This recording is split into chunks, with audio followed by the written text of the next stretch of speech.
안녕하십니까. 매일 아침 조간신문의 주요 기사를 딱딱 풀어서 해석해드리는 조간딱풀 6월 14일 월요일에 인사드립니다. 국민의힘 이준석 신임 대표 지난 주말 동안에 여러 가지 파격적인 행보를 선보였죠. 그래서 오늘 아침 조간신문도 그 기사들로 가득 채워졌습니다. 자, 파격적인 행보 두 가지인데, 하나는 일종의 격식 파괴. 격식 파괴는 이 따릉이라고 그러죠. 서울시가 운영하는 자전거를 타고 국회에 출근을 하면서 백팩을 메고 이런 격식 파괴 부분이 하나 있고, 하나는 일종의 룰 파괴입니다. 룰. 지금 국민의힘 안에서 또는 정치권 안에서 오랫동안 유지되어 왔던 관행 같은 것, 어떤 규칙, 이런 것들에 대해서 하나씩 깨나가는, 아마 그것이 이준석의 존재 이유겠죠. 그렇게 하지 않으면은 이준석의 존재감은 없어집니다. 그래서 하나씩 깨나가는 그런 것인데, 자, 이런 외형적인 문제, 격식 파괴, 따릉이를 타고 국회를 출근을 하고 이런 것은 나름 신선합니다. 신선한 그런 모습도 있는데, 다만 이 보수 정당의 기존에 만들었던 여러 가지 룰을 하나씩 깨나가는 이런 규칙 파괴, 이 규칙 파괴는 상당히 좀 위험한 도발일 수도 있다, 그런 생각이 듭니다. 왜 그러냐 하면은 너무 한꺼번에 지금 이번 주말 사이에도 여러 언론과 인터뷰를 했는데 많은 말들을 쏟아냈습니다. 이렇게 하겠다. 이것은 예를 들어서 토론 배틀을 해서 대변인을 뽑겠다. 지방선거에 나갈 사람 대선 후보조차도 시험을 치러야 된다. 이런 말들을 막 쏟아내는데, 자, 그것들이 과연 현실화될 수 있을지, 그것을 놓고 논쟁이 일어나면서 또 가부화가 막 걸리면서 또 예상 밖의 부작용이 생길 우려, 그런 가능성도 있기 때문에 상당히 좀 걱정스러운 것도 사실입니다. 자, 일단 이 중앙일보 보시면은 일면 기사가 이준석 첫 키워드는 여성. 자, 여성 최고위원이 3명이나 뽑혔죠. 그런데 거기 또 수석 대변인의 황보성이 여성 의원을 임명을 했고, 최고위원 지명직 최고위원이 있습니다. 대표가 지명한 한 사람. 거기도 당박의 여성을 채용하겠다. 이래서 첫 하드는 여성이다. 첫 키워드는 여성이다. 이랬는데, 이 윤곽이 조금씩 드러나는 이준석 코에는 여풍, 여성 바람이 거세다. 선출직 최고위원 5자리만 해도 조수진, 배현진, 그리고 정미경, 이렇게 여성이 이미 3자리를 꿰찼다. 그리고 수석 대변인의 초선 황보성이 내정했고, 지명직 최고위원도 원외 여성 전문가를 모시겠다고 공언한 상태다. 그리고 이 사진은 자전거, 백팩 출근하는 사진입니다. 자, 조선일보는 또 그제 주말 동안 이준석 대표의 활동을 시작부터 파격, 이렇게 제목을 뽑아서 소개를 하고 있습니다. 안철수와 번개 미팅을 했죠. 그리고 또 윤석열과는 문자 소통을 했고, 첫 일정은 천안함 창배다. 오늘 첫 일정이 보통 당대표가 되거나 이렇게 하면은 국립서울현충원을 찾았죠. 전직 대통령들이 안장되어 있는 국립서울현충원을 찾았는데, 대전을 찾아가겠다. 천안함 희생자들이 안장되어 있죠.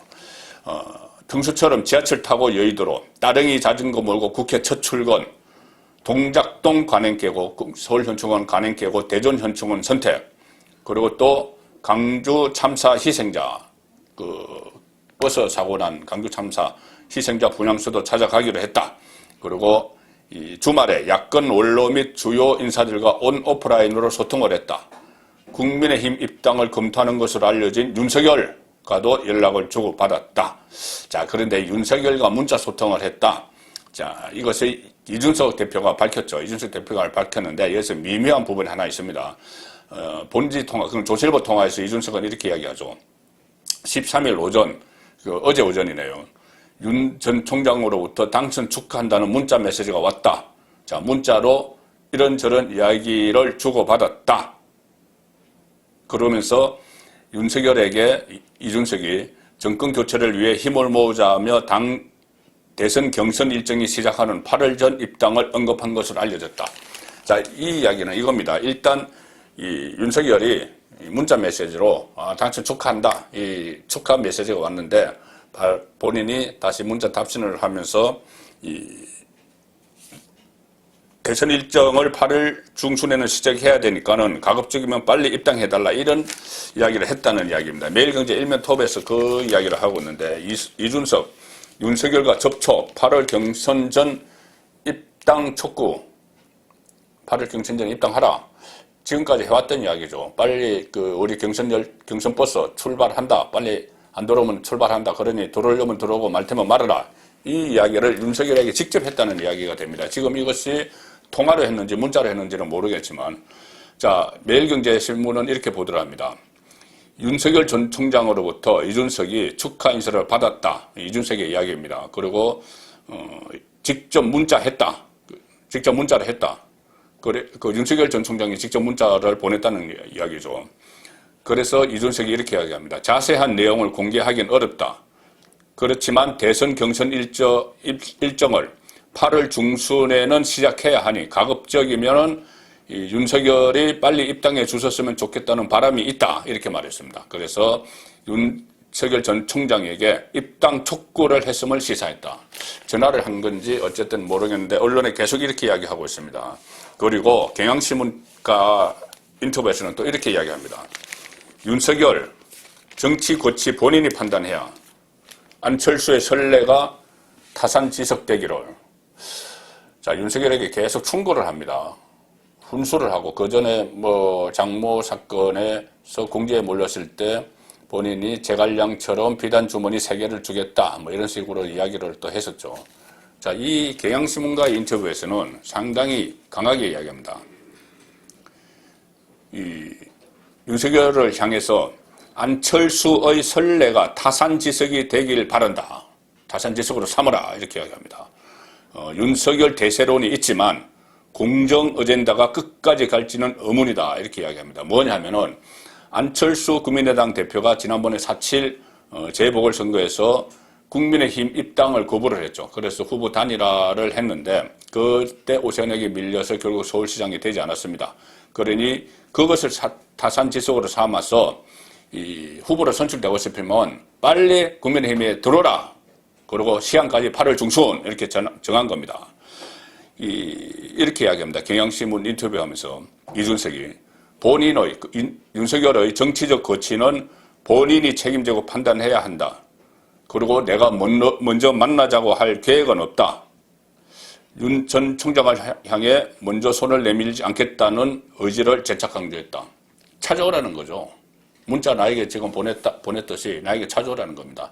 이 어법이 이준석이 어떤 멘토로 삼았다는 김종인의 어법과 비슷하죠. 나에게 찾아오라. 그러면 내가 보고 도울 수 있으면 도우겠다. 이것과 비슷한 어법으로 본인의 정치적 거취는 본인이 책임지고 판단해라. 먼저 만나자고 할 계획은 없다. 지금 이렇게 이야기합니다. 이것이 과연 일이 되려고 하는 것인지 어떤 고압적인 자세가 좀 느껴지죠. 그리고 윤석열 전 총장의 축하 문자가 왔다. 이것을 언론에 먼저 공개하고 그래서 이렇게 문자가 왔는데 나는 윤석열에게 8월까지 경선행 버스에 타라. 타지 않으면 출발한다. 그렇게 최후 통첩을 했다. 이 이야기가 되는 겁니다. 자, 이런 상황을 또 윤석열 전 총장 쪽에서 어떻게 받아들이고 있을까요? 그때 8월까지 좀 버스 타라 이렇게 이야기했을 때 왜 이래라 저래라 하느냐 그런 반응이 윤석열 전 총장 쪽에서 나왔다고 제가 소개를 해드린 적이 있는데 계속 지금 기조가 그렇습니다. 내가 먼저 만나자고 할 생각은 없다 또 이런 이야기까지 합니다. 자, 그리고 오늘자 여러 언론과 이준석이 인터뷰를 했는데 수많은 얘기들을 쏟아냈습니다. 과연 이것이 지금 당대표, 제1야당 대표가 할 수 있는 일들인지, 자, 그 부분이 먼저 회의가 되는데, 동아일보 인터뷰에서는 동아일보가 일면 터벌에 다루는데, 지방선거에 나가서 공천을 받으려면 무조건 자격 시험을 통과해야 된다. 자, 시험을 통과해야지 공천을 준다. 자, 어떤 시험을 낼 거고, 누가 출제를 할 거고, 커트라인을 매길 건지, 자, 이 이야기를 하고 있습니다. 내년 6월까지 필기시험, 실기시험 포함해서 서너 차례 시험의 기회를 주겠다. 공천을 받으려고 하는 사람들에게. 토론 배틀로 대변인단을 선출하겠다. 그래서 정치 인재를 최대한 많이 배출하겠다. 공천 쇄신 예고, 그러면서 이렇게 이야기합니다. 정치 주류 콘셉트 자체가 뒤바뀔 것이다.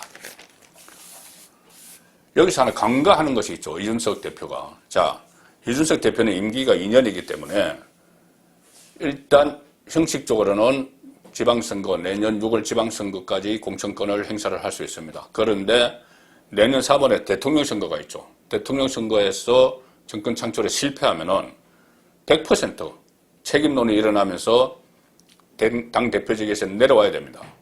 비대위가 다시 들어서겠죠. 자, 그 상황인데 본인은 그 이후에 6월에 있는 지방선거 공천권도 본인이 행사 다 하는 것처럼 무조건 자격시험 통과해야지 지방선거 공천 주겠다. 뭐 필기시험, 실기시험 포함해서 서너 차례 시험을 기회를 주겠다. 이렇게 이야기합니다. 대선 후보 경선 관리, 지금은 대선 후보 경선 관리, 그리고 또 특히 지금 중요한 것은 외부에 있는 유력한 대권 주자들 영입하는, 여기에 집중을 해야 됩니다. 집중을 해서, 그래서 대선에서 승리하고 나면은 본인도 집권 여당의 대표가 되고 또 지방선거 공천권도 행사를 할 수 있고 그런 상황인데 지금은 중간 단계보다 어떤 그 이후에 과실 같은 것 이런 데 좀 더 생각을 하고 있는 것 아닌가, 자, 그런 걱정이 드는 것입니다. 자, 일단 이런 이야기도 했습니다. 국민일보 인터뷰에서는 이게 국민일보 일면 하단 기사입니다. 변화를 거부하는 정치인은 제발로 사라질 것이다. 내가 변화를 추진하는데 다 따라와야 된다. 나를 못 따라오면 다 사라질 것이다. 자, 안하무인 이 단어까지 저는 떠올렸습니다. 이 기사를 보면서 제가 누구를 배척하거나 없어지게 하지는 않겠다.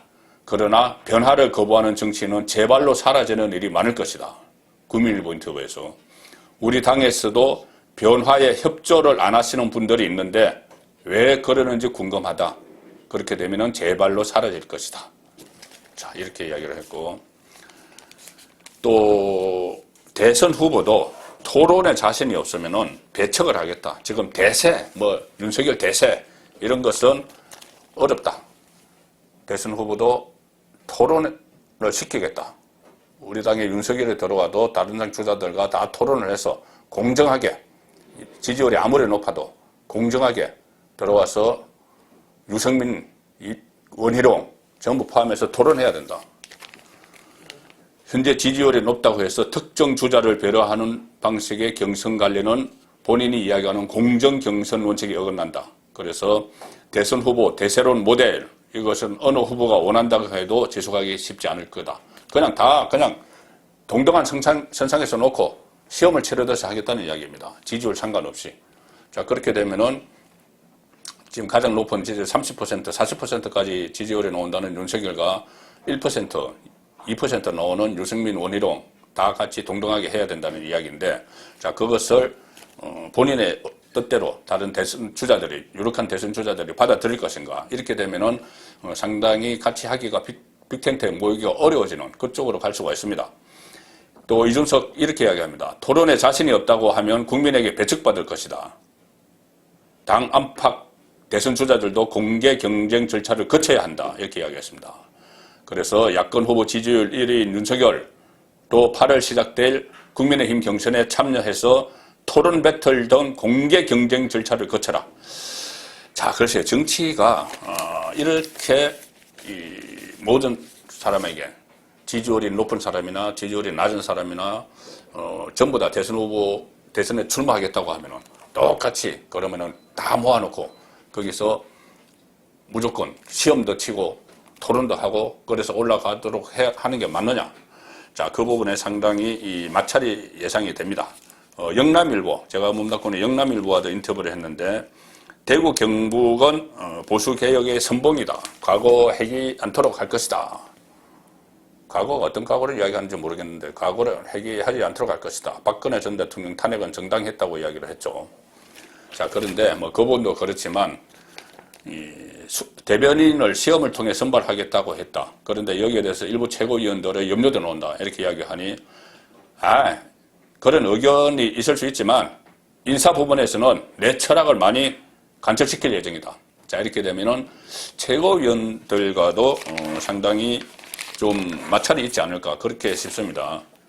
그리고 또 영날보 인터뷰에서 현재 가장 큰 관심은 윤석열인데 국민의힘 대권주자로 만들 자신이 있나 그러니 대선에서는 기준과 원칙이 중요하다. 당대표에게 가장 중요한 건 모든 대선 주자들에게 공정한 룰과 일정을 공개해야 한다는 점이다. 자, 이거 마찬가지로 대세는 인정하지 않겠다 이 이야기죠. 그리고 제가 말씀드린 최고위원 부분에 대해서는 한겨레가 지적을 합니다. 강경 보수 최고위원 이준석 비빔밥 지도부 가능할까? 자, 한겨레 시각에서는 진보 성향 한겨레 시각에서는 이준석의 시선을 맞추고 있습니다. 다른 최고위원들이 강경 보수인데 이준석을 따라올 수 있을까? 이준석의 취지에 동감을 할까? 비빔밥이 될 수 있을까? 그 이야기를 합니다. 이준석이 말한 비빔밥. 강성인, 조수진, 배현진, 정미경 등 대여 투쟁 앞장서서 지지를 얻었던 인물인데 그렇지 않은 이준석과 노선을 맞춰갈지가 관건이다. 자, 이런 이야기 상당히 여러모로 걱정이 되는 이야기들이 많은데, 자, 이준석의 오버 좀 과하죠. 과한 것이 경제 정책 분야까지 막 확대가 되고 있습니다. 지금 금요일 날 취임이 했는데 뭐 그렇게 많은 것을 지금 이야기를 하고 있습니다. 한국경제와도 인터뷰를 했는데 김종인식 경제민주화에는 또 동의 안 한다. 김종인이 본인의 정책을 정치를 가르쳐준 모델이라고 하면서 김종인식 경제민주화에는 동의를 안 한다. 그리고 그 다음에 상당히 전문적인 분야 정책, 경제에 대해서 본인의 입장을 밝히고 있습니다. 한국경제신문과의 인터뷰를 하면서 이것이 과연 전문가들이 볼 때는 어떻게 평가할지 모르겠는데 경제 원칙은 자유에 기반한 미국식 자본주의가 돼야 된다. 기업규제 3법은 반대한다. 분배는 시장을 통해서 작동해야 된다. 공정경제 토대 마련된다면 성자 독식도 공정하다. 저도 얼핏 무슨 이야기인지 잘 와닿지 않는 상황입니다. 또 한국경제에 보면은 경제 안보 교육에서 수권 능력 갖춰야, 물론 뭐 그렇게 수권 능력을 갖춰야 되는 것이죠. 내년 대선에서 승리하려면. 그런데 본인의 철학들을 막 이야기합니다. 공공일자리 비효율, 국민들이 잘한다. 경제 민주화 위해서는 시장이 분배를 해야 된다. 월급 안 깎인 공무원의 지원금을 왜 주느냐. 카카오 택시 문제까지 갑니다. 카카오 택시 독점, 시장이 해결 가능하다. 이해관계 자본주의, 한국과 안 맞다. 자, 이렇게 이야기하고, 정치 인물은 박근혜, 정책은 김종인, 철학은 유승민, 매너는 오세훈에게 배웠다. 본인이 스스로 그렇게 이야기를 하죠.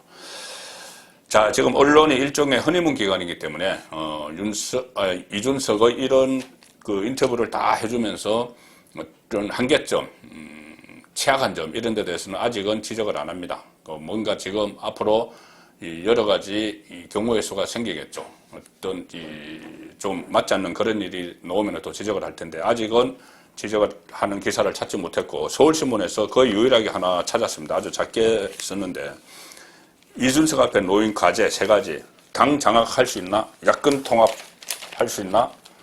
유승민 퀴즈라는 딱지가 붙었는데 그것을 어떻게 극복할까? 이것이 이준석의 한계라고 서울신문이 거의 유일하게 오늘 아침 조간신문 중에서는 지적을 했습니다.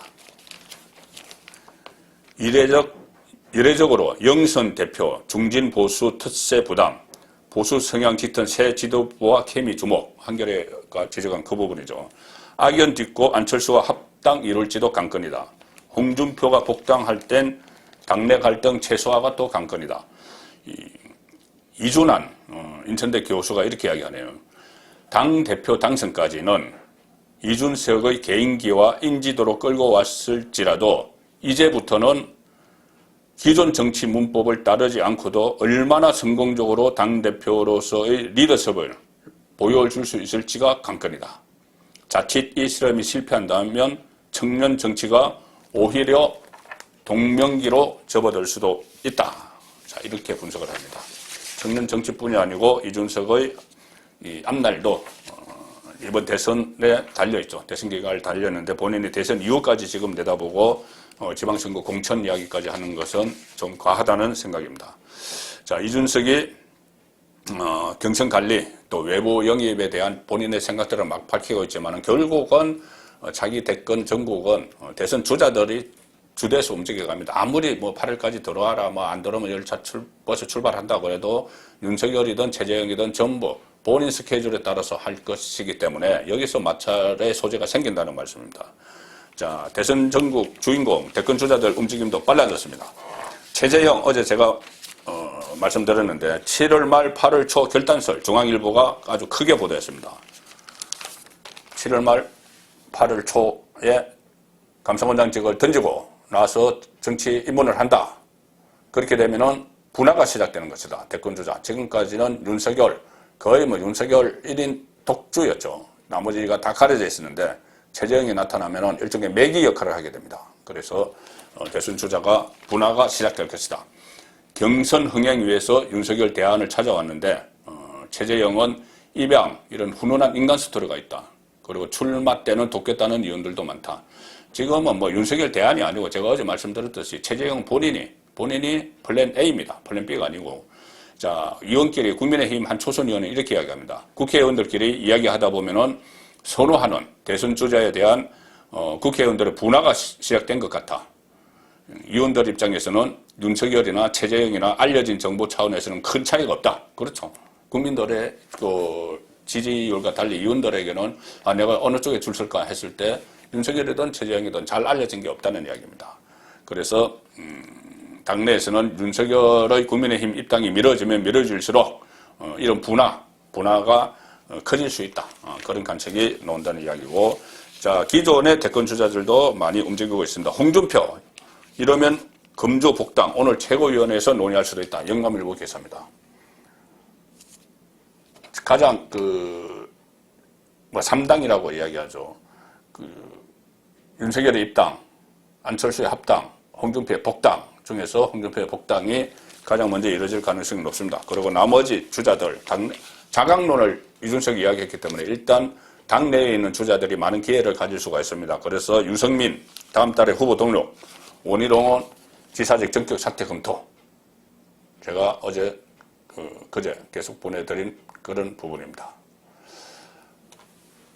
자, 이준석 대표 체제가 어쨌든 사실상 오늘부터 본격적으로 출범을 하는데, 이 대선 전국도 동시에 시작이 됐습니다. 그래서 그 사이에 이준석이 본인이 조연으로서 또는 골을 넣도록 하는 어시스트로서 그 역할에 머물러야 되는데 본인이 주연 행세를 한다든지 전방에서 골키터처럼 전방에서 계속 움직이면 마찰이 올 수밖에 없는 그런 상황이죠.